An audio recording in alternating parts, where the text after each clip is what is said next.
浸透美丽中国。2025年1月6日，新年伊始，我们联合派出所民警、大学生志愿者、老豹子队，进社区开展反盗猎宣传活动。家里住几人？家里几人？都一个人。种地的没了？啊，没种地吧？还种柚木的地。柚木的？大家分成了8个组，分别走访盗猎的重点村庄，挨家挨户发传单，填写调查表，收集盗猎信息。我也不承认，我也不对。那也就说当然有拿着了。现在是几亩地？好。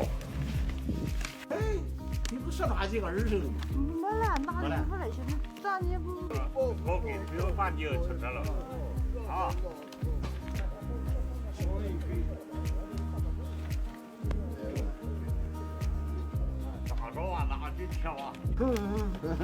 反盗猎是一场持久战，需要社会各界的力量来守护我们共同的生态安全。